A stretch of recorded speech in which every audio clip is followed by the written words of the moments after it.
Hey, what's up everybody? Well, see, it's hard to remember the last video I made, but right now I feel almost positive that I will not be ordering anything else in January because I just had a package that I thought would never come in. Like, I literally did not think this package would come in. Basically, ordered, let's see, what was it? It was these two Lotties. You see, ever since I found out who Lottie was, that blonde girl, you see, I like her because, as I've stated before, she's one of those rare middle-sized dolls, as I call them. We'll call them that, middle-sized dolls. There's a whole lot of dolls smaller than her. And there's a whole lot of dolls taller than her. But in between those two extremes, not a whole lot in that middle ground. But Lottie is like, she's sort of the size of Stacy and the Kid Core girls. And she makes me yearn for a time when such dolls were popular enough to introduce other companies with dolls that size. But unfortunately, boy dolls were extremely rare and uncommon. Almost exclusively dark-haired and light-eyed, if they existed. And so there was Finn, was like the Todd version, you know. If Lottie was Stacy or Katie, Finn was Todd or Kyle. So, Finn and a short-haired brunette Lottie may have had a haircut. But if he didn't exist, this would be the closest you could get to a boy. That or flocking your head. So, really and truly, they put him in this outfit. And so I put him in that one, which came with him. And they had her in this silly rainbow outfit. And I really didn't like that one bit. Didn't like it. But at least there's an alternative. So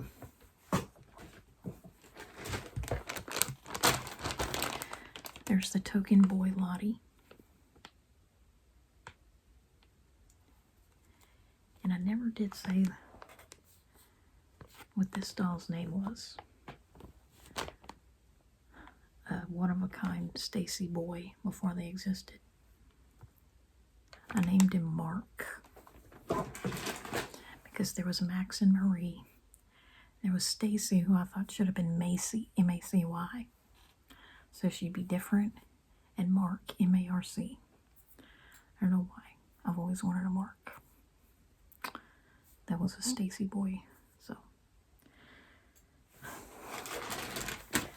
And then, of course, I already had the other brunette. So, two brunette girls. She's darker. This one's lighter. One blonde, the original, and one Finn. So, that's my package. And I really don't want to buy anything else. Because buying from up north in January is a scary situation. You think your package will never come in until finally it does. I think it was January 2nd. Here we are, at least the 14th. So, was not able to unbox them because the package was really strange. The seller basically constructed a box out of an empty box flipped inside out. So that was difficult to undo. So, I like the dolls, I like the package. Everything exactly as expected finally got here. But buying in January, not a good idea.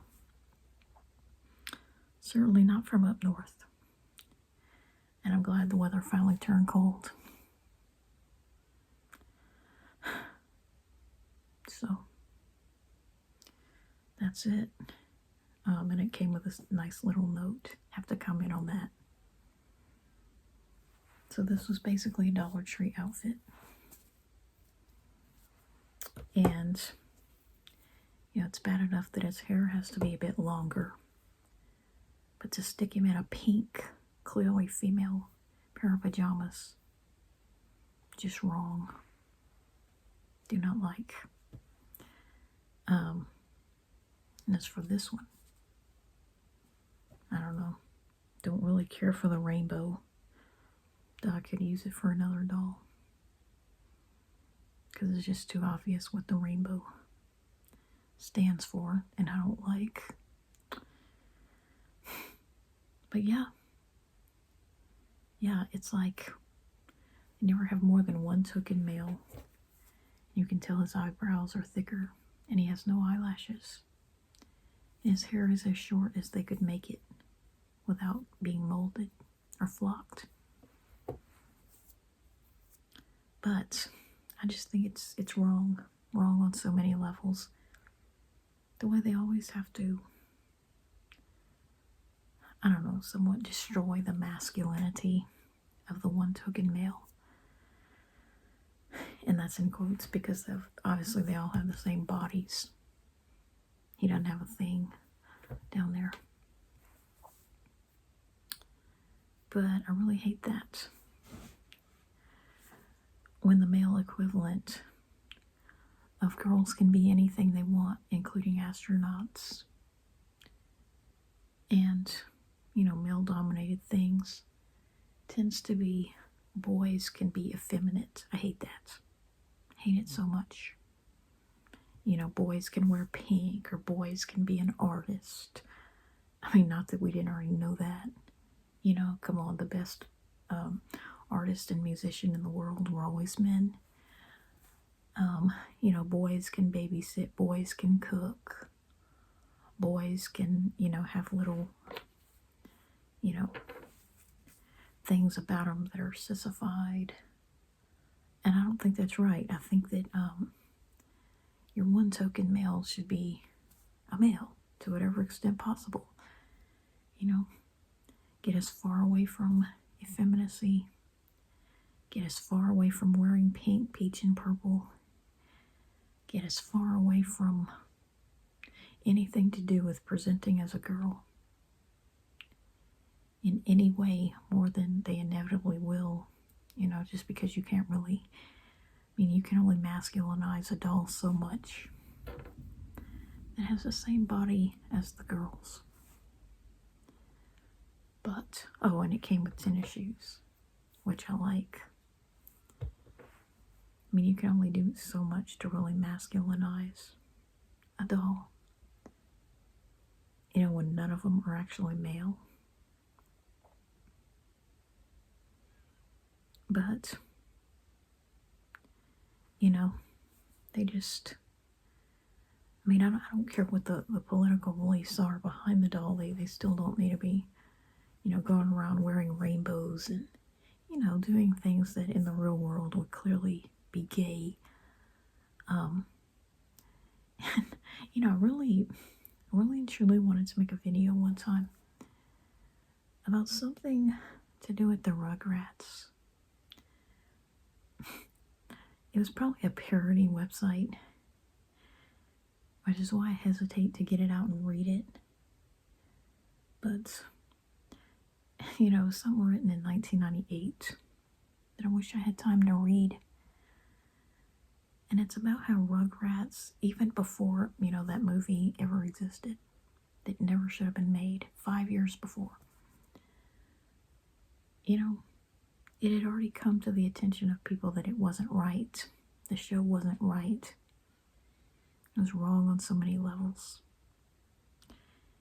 And how Chucky, in particular, seems very effeminate, I think the truth behind him is a lot of times, you watch a show and you don't understand why things are the way they are. But a lot of times with shows, things are very strange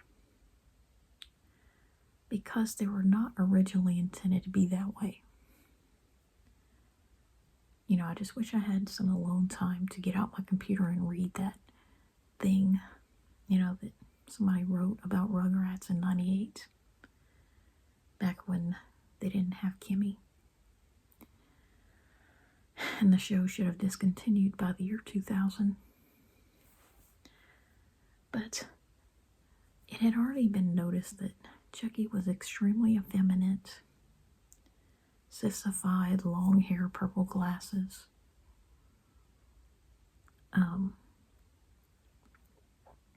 But I think the original intent behind him was he was intended to be the antagonist. And I'm just so fascinated by the contrast, between protagonist and antagonist and how they're presented. And how antagonists often wear black and purple, maybe a little bit of green. Protagonists will often wear blue and white, maybe a little bit of yellow. And it has everything to do with the day and night sky. Antagonists being like nighttime, protagonists being like daytime.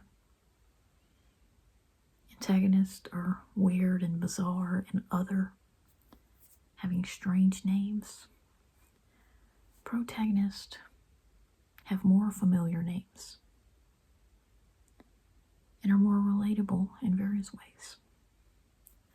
So the original intent, I think, was Chucky was going to be the antagonist, the bully. Because obviously your main character was going to be your 1-year-old Tommy. So no matter what, he had to be the protagonist, since he represents what the show is all about, babies, and has a common name. So he was protagonist. Chucky was going to be antagonist. They said, we need an antagonist. Who would that be? Well, it tends to be a slightly older kid that would bully them. And like so many Disney villains, Chucky was going to be your classic sissy villain. Much like Lars on Rocket Power and Cedric and Jafar and so many other, gay male villains. But, they were going to probably have him wear purple glasses, purple shorts, purple shoes maybe even. But then they looked at the design, said, how is anyone going to believe that a 2-year-old boy that's afraid of everything, because they tend to be cowardly. Antagonists tend to be cowardly, like when they get their comeuppance. And that's why no one can convince me about, the characters not messing themselves. So, basically they were going to have, this boy in purple shorts, 2 or 3 years old, couldn't decide, purple glasses, longish hair. So he was kind of a limp-wristed gay male villain made into a toddler. Very much like Lars, like a toddler version of Lars.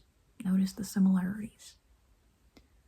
Kind of longish hair, a shirt with a planet, which I say it's Mars in the case of Lars.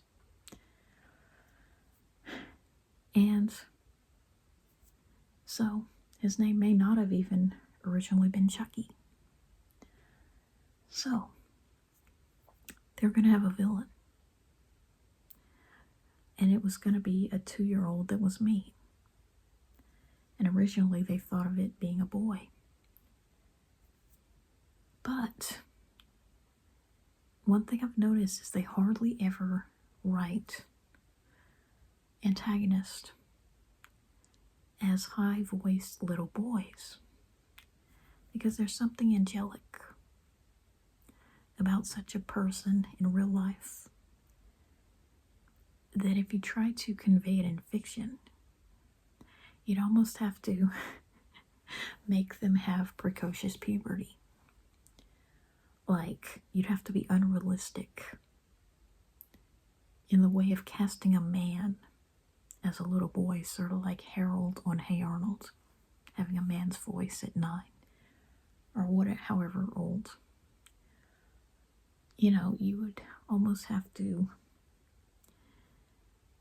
in the case of like elementary school, they could fail a few grades. They could be like a 6th grader that's stuck in the 3rd grade. But in the case of a toddler, it's a lot harder to pull that off. He'd have to have been like Donnie Thornberry, which should have precluded me ever seeing that 3rd movie. Did not like that. So, he was going to be antagonist. And he was probably going to have a man's voice. But somebody didn't like that idea. That didn't work. Because a 2-year-old shouldn't sound like a man. And when given a woman's voice, was much harder to pull off the act of antagonist. Because a little boy with a high voice just does not seem like a villain. Seems sweet and innocent for a male. And so if he didn't have a man's voice, kind of like the Look Who's Talking movies, which I hated, or Donnie Thornberry, or Bam Bam, or Elroy Jetson. If he had a little boy's voice, or a woman, basically, he could not pull off the antagonist act. And so, to me, McNulty, is an example of how that could have been, but that's why he's not in many episodes.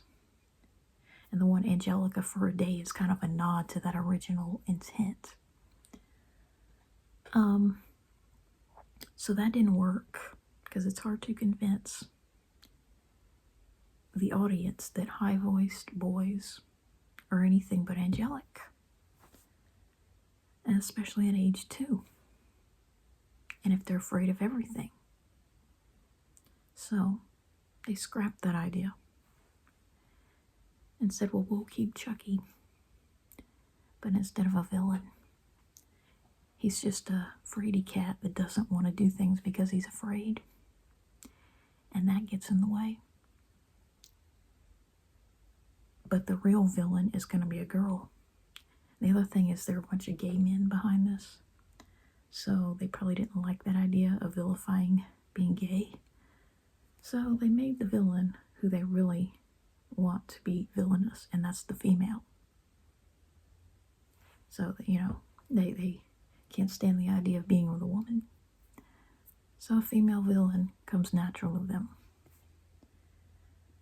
And so they made a female slightly older than Chucky. Now she could wear all the purple she wants because it is a girl color. And so they made Angelica. And because girls are so much more mature in talking, it was more believable for her to bully the younger kids, you see. Because a girl mentally is even more advanced than her chronological age. So if she's 3, she's more like what they'll be at 4 or 5. And so that's more believable than an advanced, articulate girl that can talk to adults, whereas they can't. Would use such things as an advantage. And she became the villain. You can guess how much I like that idea now that I'm an adult. 0%. And so, Chucky is effeminate because he was intended originally to be a sissy villain. And I feel like Lars on Rocket Power probably is a lot like what they would have intended for Chucky had they not introduced Angelica. And, a lot of those types, just your typical sissy villain. So when you look at antagonists, they tend to either be males with feminine qualities or females. Because from the male writer's perspective, femininity is other. Women are other. Sissified men are other. Gay men are other. So, I'm beginning to understand things a lot better now that I'm older. And it has taken away my ability to enjoy a lot of content for children, especially if there are no dolls. But, that's why a lot of characters do not translate well into dolls. Unless they're like the leading role, a lot of times the main character. Because a lot of times the minor characters are deliberately given traits that do not sell very well in dolls. Things are deliberately done to them. They're designed in such a way that unless a doll was inaccurate, it wouldn't be very appealing in most cases. Certainly not on the Barbie scale. And I've always detested the way male characters and male dolls, for a very long time, have been used to challenge ideas of masculinity. I hate that. Don't mind it so much if girls challenge femininity. And one of the reasons I'm making this video now is I might get a haircut soon and not like it. Don't mind if girls are a little bit tomboyish, don't have hair quite as long as they could. It doesn't bother me that much. I must admit, I kind of like it, for girls to kind of think outside the feminine box. Not necessarily be warriors saving the world in an unrealistic way, but a little less feminine than they could be. Having names that could be a boy's name doesn't bother me that much. But what infuriates me is like when male characters, are not as masculine as they could be. When their names are more commonly for girls. And when they deliberately try to confuse the audience and make them wonder if this freaking cartoon character is gay. However impossible that truly is, because they're not real. Detest that with every fiber of my being. And wish Wish there could be even more pushback against it. You know, I wish people were taken more seriously who speak out against it instead of silenced or made fun of. You know, or thought to be trolls, whatever that is. But I will never again enjoy Rugrats, knowing what I know. And how Chucky was originally another sissy villain. Till somebody didn't like that idea or think it worked. So they introduced something even worse. A female villainess. A female. What they really despise. See, they hate effeminate men because they seem more like women. So, video's gone on way too long. Go ahead and post it and say I'm glad they finally came in.